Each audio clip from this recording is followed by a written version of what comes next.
Hey friends, welcome to the Glow Getters podcast. My name's Kayla Fahey-Ahrndt, but you can call me KFA because nobody can say that last name. I teach and inspire leaders to step into their power, productive selves, and unlock their fullest potential. I'm a multi-passionate creative and scientist who climbed to the top of the healthcare leadership ladder by age 28, making six figures as a manager. I share what I've learned that I wish I knew when I landed my first leadership role at age 25. You can find more from me on my Patreon site at patreon.com/KFA Glowgetters. Okay, now on to the show.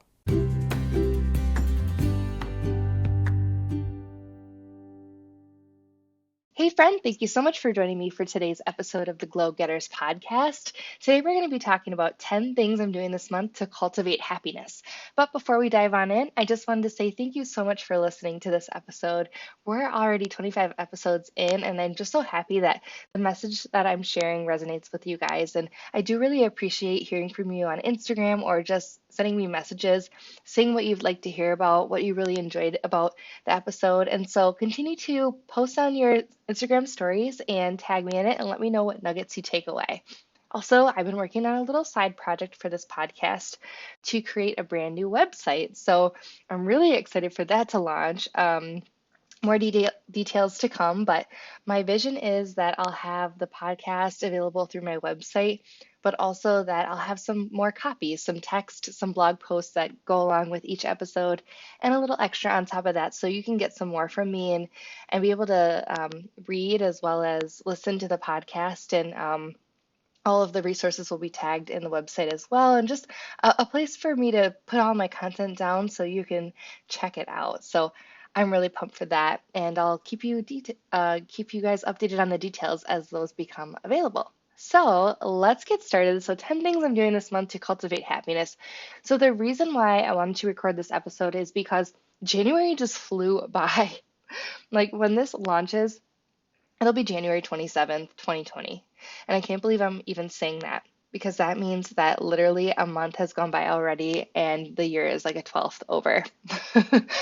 Seriously, that is mind-boggling to me because we go into every year like, oh my gosh, that year was super long, the one that just finished, and we can't wait to start the new year. And all of a sudden, before you know it, we're a whole month in and we look back and we think like, what did we do? For me, it was a really, really busy month. So many things. So I have a practicum project for my master's degree. I just learned I have to do a brand new project for my thesis. I thought I was actually going to be able to use the same project for both. No, so I had to start from scratch. I got hired on to help out with the University of Minnesota Medical Laboratory Science program to redo some of the lectures I had done for them like 4 or 5 years ago, which is crazy to think it's already been that long. Maybe even longer, 2013. Oh man, maybe even 7 years ago. No, I don't want to think about it. To help them redo some stuff, which I'm excited about, but also all this stuff takes time, right? And I got promoted at work in December, so I'm launching into a role that I don't even know like what it is. I'm creating it from the ground up, which is exciting, but also mentally exhausting because I'm always just generating ideas. And to put it all on top, like I have my coaching business because that brings me so much joy and keeps me active and accountable. And I have my really important family. My daughter is 18 months and my husband. I mean, important, right? So this episode stemmed from, okay, we're a month in. It was pretty crazy. Feeling some burnout, and it's only January, and I'm starting to feel myself get sick. And you guys know how it is. When you push and push and push, you get sick, and it's usually after you let off the gas just a little bit because your body's like, okay, you're going to let me rest. Awesome. And this weekend was my rest and reset, I guess I would say. And going into it, I'm just like telling my husband, like, my throat hurts. And every time I get burnt out, like, that's what happens. It's just how it goes. And so it's like, I go through these ups and downs where I'm like on a high, on a low, on a high, on a low, because things are so crazy and I just gun it as long as I can. And then when I have a chance to let off the gas, I get sick. So I'm just like, okay, how do I create a life where it's not this up and down? And so I'm going to tell you the 10 things I'm doing this month to cultivate happiness because I like lists and 10 was an even number. But also, I just want to mention like I had to say no to a couple things this past week. Like I was nominated to be president of a clinical lab management association, and I was just like, sounds so cool. I mean, I had an article published for Clinical Lab Management magazine this year. I was able to talk at our Sioux Falls like event, the membership event in October, and so it's kind of on a high with Clinical Lab Management Association. But at the end of the day, I was like, do what matters and keep yourself sane. So I had to think about it, and I was like, awesome opportunity. It's not aligned with what I want to do right now, and I cannot take on another thing. I literally can't. And then I had to do another thing, guys. I had to set boundaries with some coworkers. I have a lot of folks that just they like to tell me things. I'm a good listener, and my door is always open at work, and so I always encourage people to come chat with me.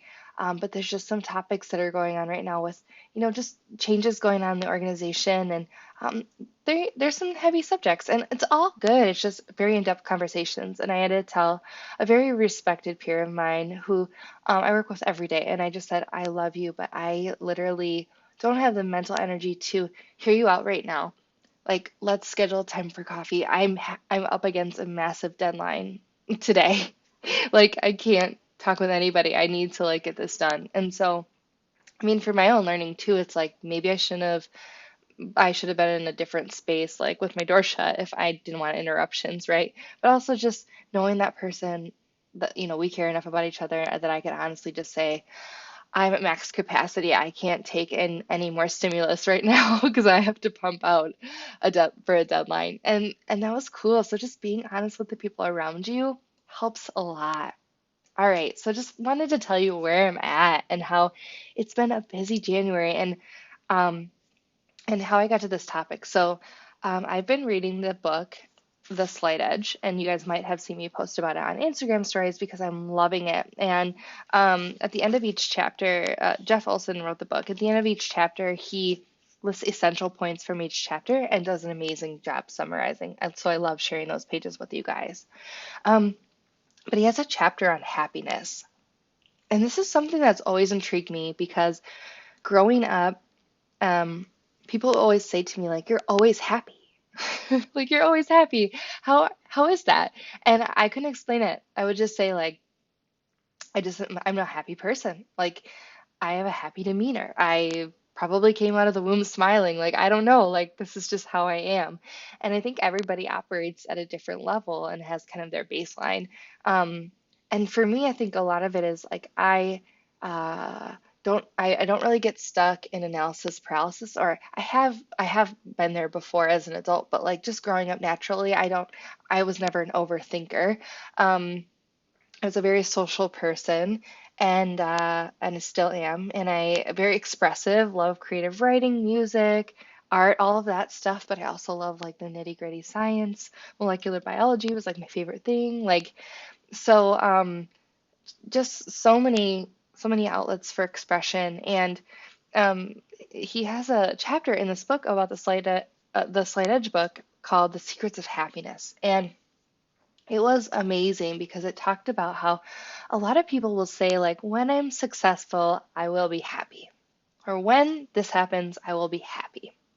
And he goes about to say that actually, no, happiness precedes success. And he says that the slight edge, which is basically doing things like every day, those daily disciplines, that going slow to move fast, and then tying that with happy habits equals success.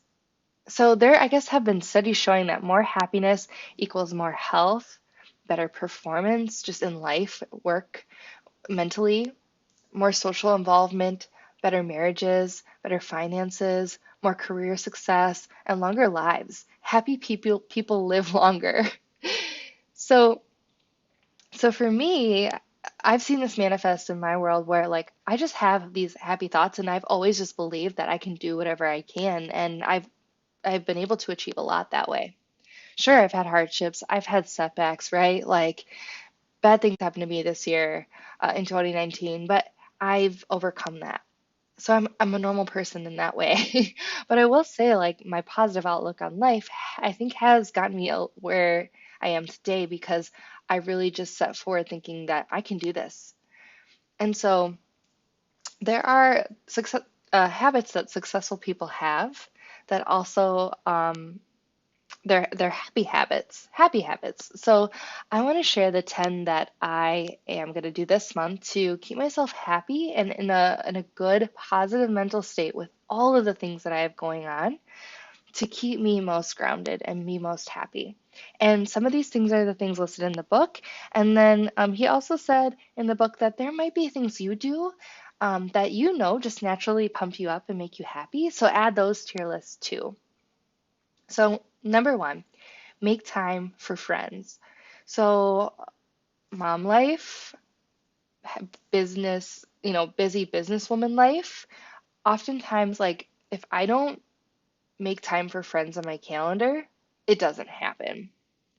So, I need to make time to remember to text my friends, to actually schedule like brunch with my friends, to reach out to my friends, to physically hang out with them because I crave that social interaction. So, number one, when I look at my calendar for February, I'm going to find time to hang out with friends. Number two, cultivate relationships. So, when we're busy, it's really easy to just know that like people in your life are going to be there for you and maybe not invest as much in them as you normally would. And that's fine because oftentimes like when you've got relationships like thinking of husband and wife, like it's not always 50-50. At least that's how I don't think it is. Sometimes you're giving 80, they're giving 20, or it's 60-40 because sometimes one person needs more support than the other person, and then you flip-flop. But what I believe is that it is important to cultivate relationships and to spend time ensuring that you grow relationships with people that are important to you. So one thing that's hard for me is my family lives a whole state away, and it's really easy to go like a week or two without talking to my family because they're so busy they don't call me, or I'm so busy and I don't call them. And I used to have this habit of calling my mom every Sunday, but then when Kate was born, like I just didn't have time, and so we got out of it. And so I told my mom at Christmas that I would try to send her a picture, like text her every day because I literally don't talk to her otherwise. So we were pretty good for like a first 2 or 3 weeks, but it's kind of petered off a little bit. And then my friend texted me today that she said she saw my sister at breakfast. I was like, oh, I haven't talked to my sister in forever. So I told myself, okay, I'm going to try to send pictures of Kate or text every day or every other day just to say, hey, what's up? Because otherwise, like, it's not going to happen. And it's important to me that I cultivate and keep those relationships good because I love my family. But it's really easy to just like not, be in communication with them because we all have busy lives. Number three, when I look at the calendar, and this is something DJ and I have done for a while, is actually schedule date nights. So we have to put at least 2 date nights on the calendar per month. If we can't do two, at least one, where grandma watches Kate or somebody else watches Kate so we can actually like go by ourselves and have fun. So I'm super excited because on January 31st, we're going to see Mamma Mia at the Chanhassen Dinner Theater, which is like a local dinner theater here, and I'm really pumped about it. So we've got to find some time in February. So I told DJ that I would plan Valentine's Day because I love it. And so I love like planning date nights. So date night's time too, because I think it's really important to spend time with your significant other and tell them that, they're a priority when you've got all this other stuff going on. Number four, write down what I'm grateful for every day. So I use the Start Today journal by Rachel Hollis or Hollis and Company, the Hollis Co. And write down things from the day before that I'm grateful for. And number five is write down one positive experience I had the day before. So they go together, so I'll just share it once. Essentially, when you write down things you're grateful for or experiences that happened before, your brain actually relives those experiences and you do experience those same positive emotions. So it's a really good idea to write that stuff down because then you like experience it multiple times and then it's in your mind and it's on paper.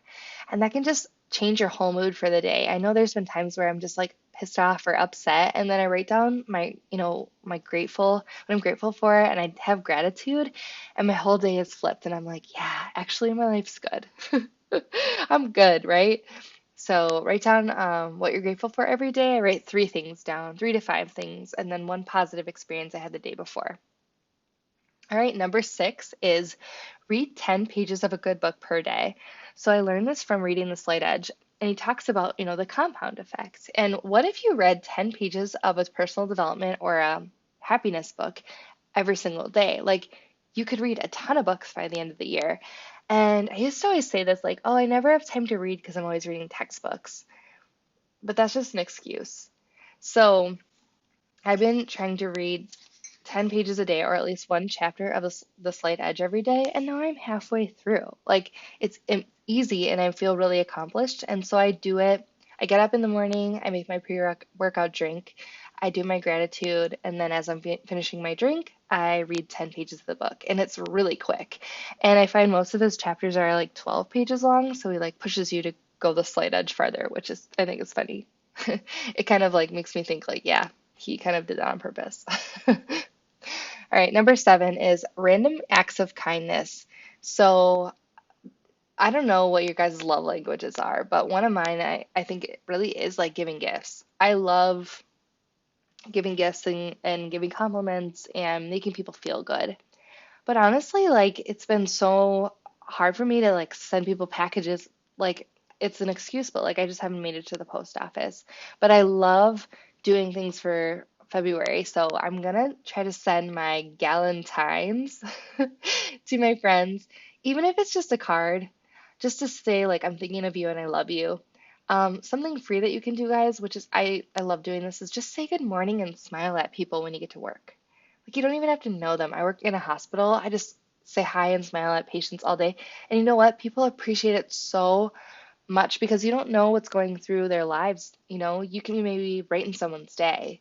Um, I know I was having a really rough day one day, and this man just said like, uh, so I forget what he even said, but like it made me so happy that as soon as he left the elevator, I like burst into tears because I was like, that was so nice and I needed it. You just never know. So it's as simple as a good morning and a smile at people.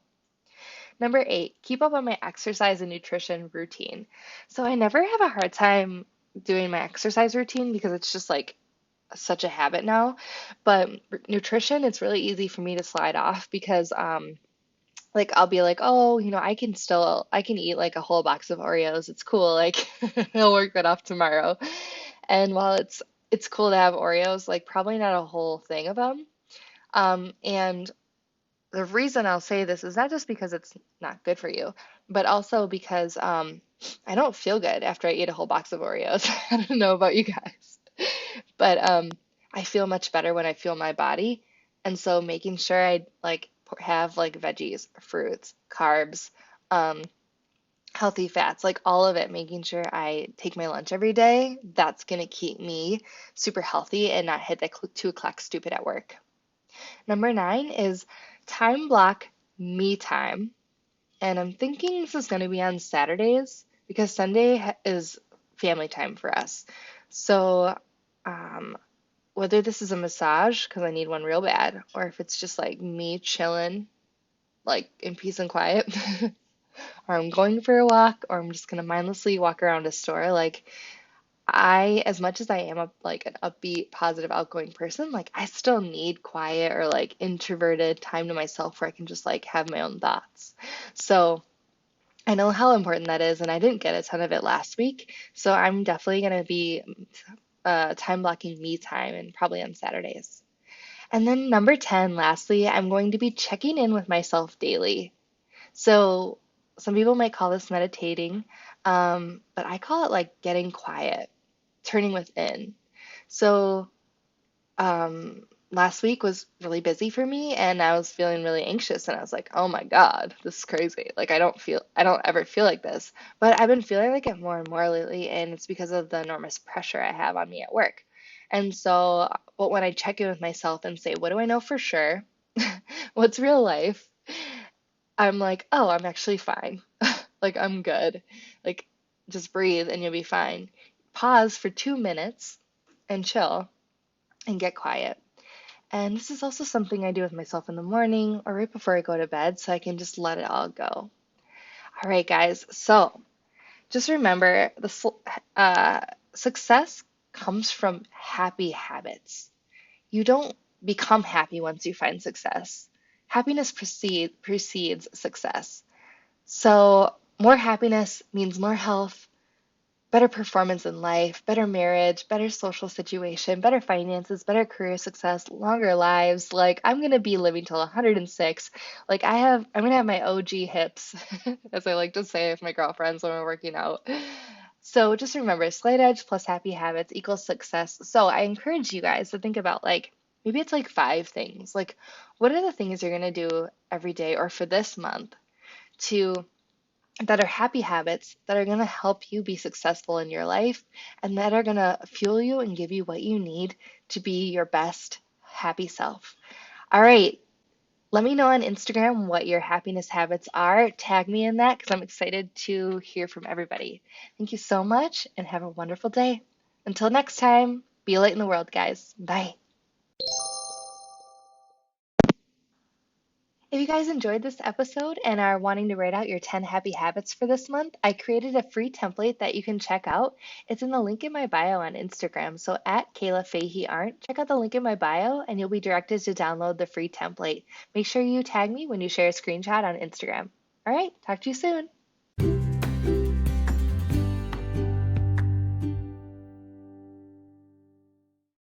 Whoa, that went by way too fast. Thank you so much for listening to today's episode of Glow Getters Podcast. You can get the bonus content for this podcast at my Patreon site at www.patreon.kfaglowgetters. And also you can check me out on Instagram at Kayla Fahey-Ahrndt. All right, everyone, until next time, be a light in the world. Talk to you soon.